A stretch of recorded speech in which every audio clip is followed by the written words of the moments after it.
All right, y'all. We are back out in the garage again. Now, on the 360, I'm going to check my ring end gaps. I've got my new rings right here. And I'm going to go ahead and check them. Now, some of these packages will, or sometimes the boxes will be labeled as to what piston rings are what. Okay. And sometimes the packages are labeled. Like, see, this one says oil groove number 3. Oil groove. There's 3 on there. Top groove 1.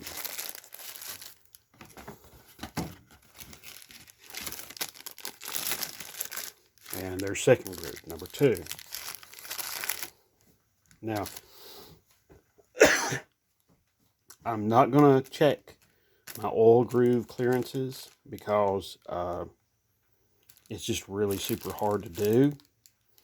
But I am going to show you how to check the number 1 and 2 and check the clearances on those. So all you really need is one of your pistons. Where did I put them at? Ah, yes, right here, of course. It doesn't even have to be the piston that came out of that bore. It just has to be clean. Okay. And this one's got a little lint on it, so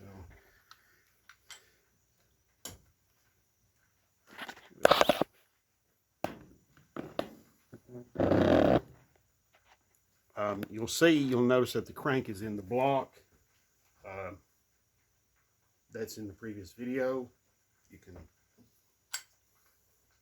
go back and watch that if you like. But today we're concerned with the piston rings. We want to make sure that the piston rings are going to, our clearances on the ends are going to be correct. So I'm just going to open these up here, just tear them open.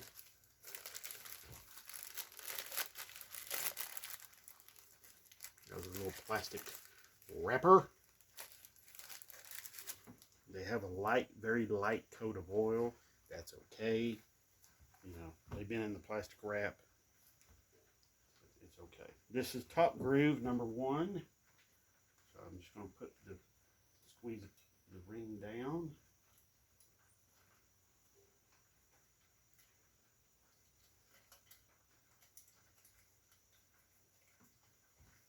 Man.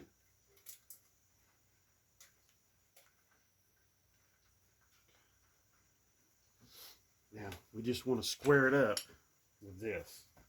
That's all we want to do.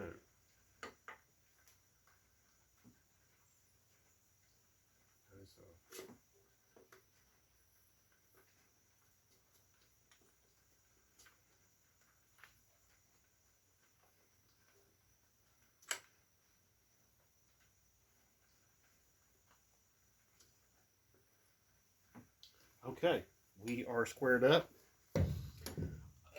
You don't have to go very far down the bore. You do want to go down into the bore where the rings are going to be traveling. Okay? That's what you want. You want the rings to be in the area where they're going to travel. Alright, so let me get this down here so you can see a little bit better. You see how I got it sitting in there? So we just want it down in there where the rings are going to travel. I got a little dirt there in the... Oh, that's so silly of me. Okay. But, hey, we all screw up. Okay. But I can go ahead and I can take that clear, check that gap. Now you just need some feeler gauges. Okay.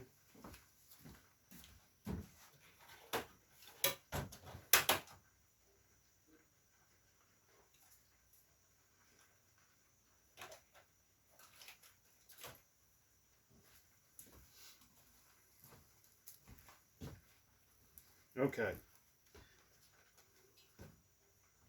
So,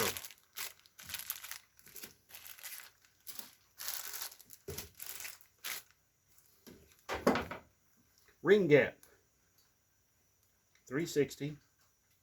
Top compression, 10 thousandths to 20 thousandths. So let's get the, right, there we are, 10 thousandths. Give this a little wipe off here real quick.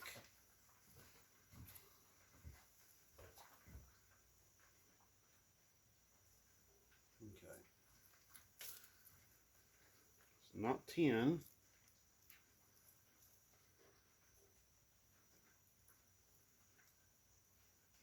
Let's try 12.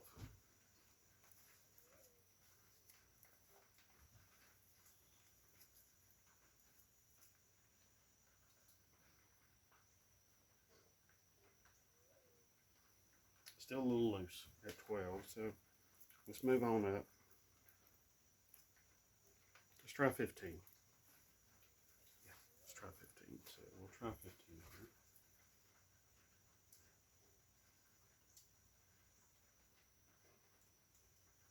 here. Still a little loose. We'll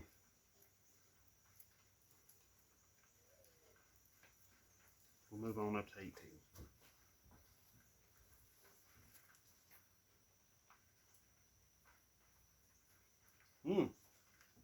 Even 18's loose.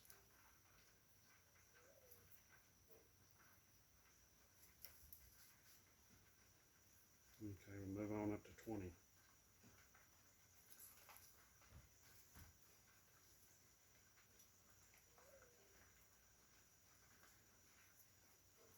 Jeez.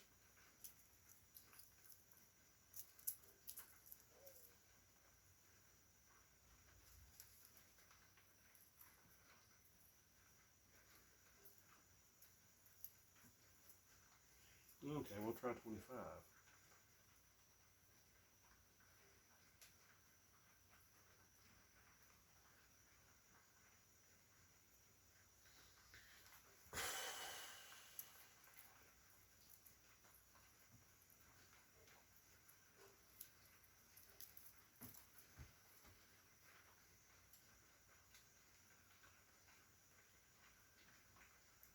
Hmm. 26th. The gap, the clearance is 10, supposed to be 10 to 20. I'm going to double check this being square in here. Because if it's off, it can throw that reading off. If it's off one way or the other, it can throw the reading off.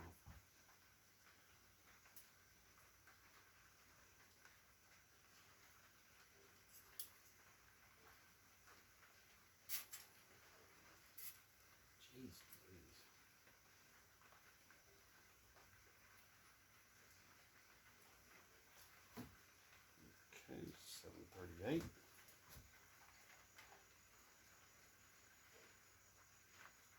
It was off just a little bit.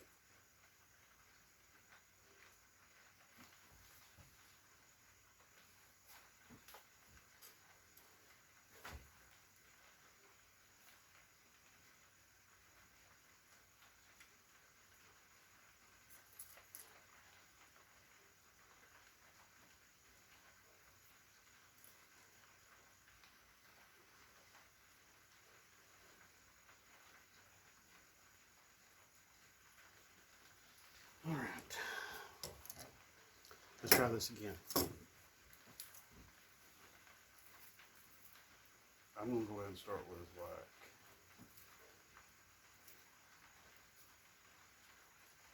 Oh, wait a minute. I don't even have a 20 in this set here. It goes from 18 to 21. So I don't even have a 19.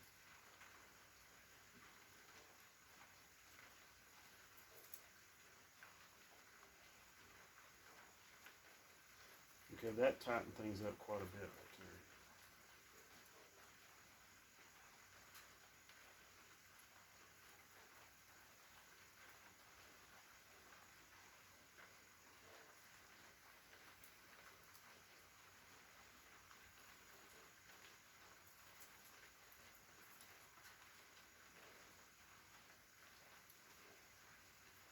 Okay.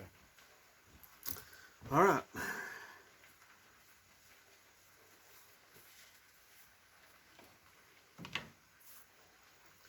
Okay.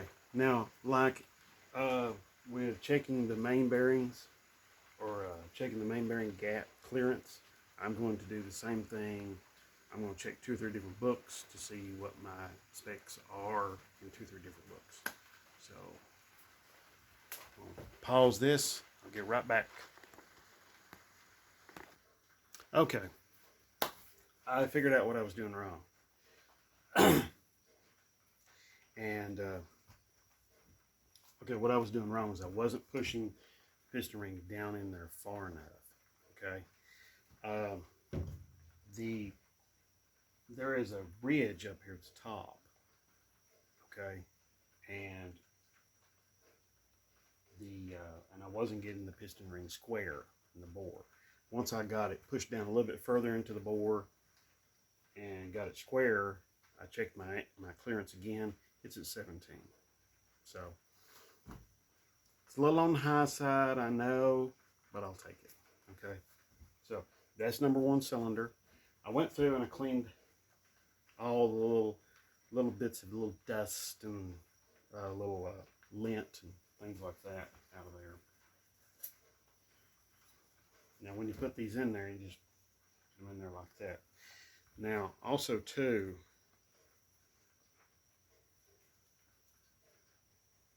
a lot of these piston rings will have like a mark on them to tell you which side is up or down.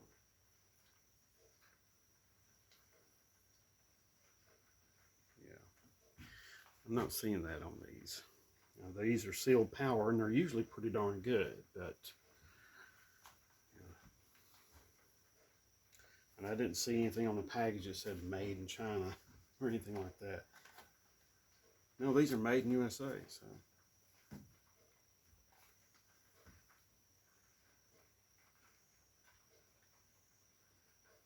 I do see, okay, I see a little difference in how the piston ring is made from one side to the other, so that may be, probably it's going to be really, really hard to catch that on the camera, but there is a, if it'll focus on that, it won't focus on that, it's focusing on me, sorry. Anyway, there is a chamfer on this inside right here, okay, that isn't on, it's on one side but it's not on the other, so I'm just going to have to look through my manuals and see which one is which. Alright, so next cylinder, number 2, go down in there, use the piston to square everything up and push it down in there, nice and neat. Okay. All right. Last one was 17. What is this one going to be? This is a little bit more.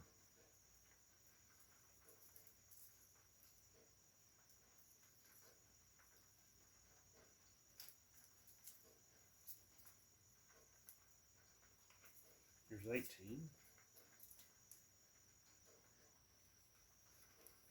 Nope. But there's 20.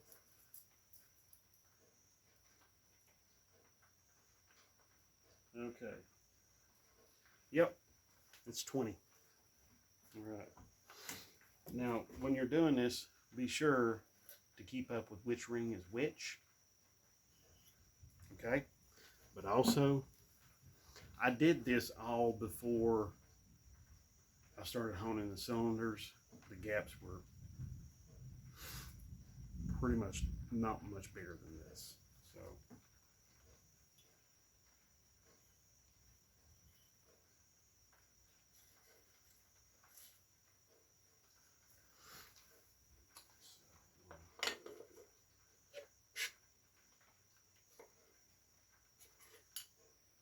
I'm a little further down. I don't think it's going to make much of a difference though.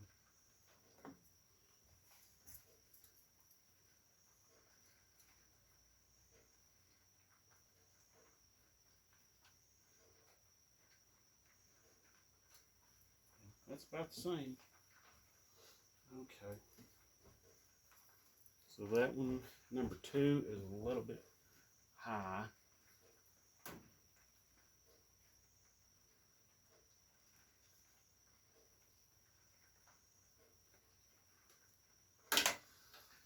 Okay, so this is basically what you want to do. You want to go through and you want to check that end gap right there. I hope you can see that on the camera.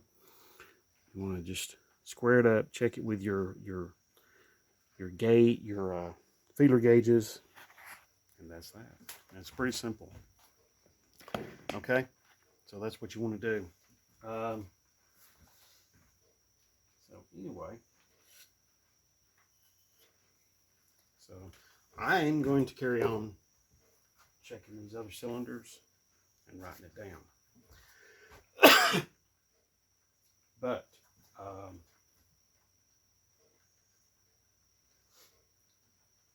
let's see, what else was I going to show you? Oh, give you a little preview. These,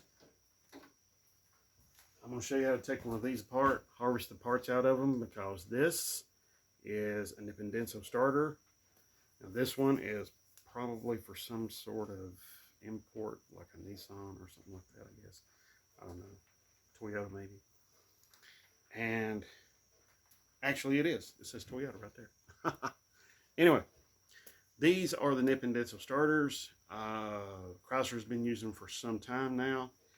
I'm going to show you next time how to take one of these dudes apart, how to harvest all the parts out of them so that you can use them on the nip and denso starters for the Mopar. This piece here is all different. So, all right. Okay, so I thank you very much for watching. I do appreciate all the subscribers, new and old, and I hope you're having a great day, and thank you very much for watching, and God bless. All right, and let's have a great one, okay?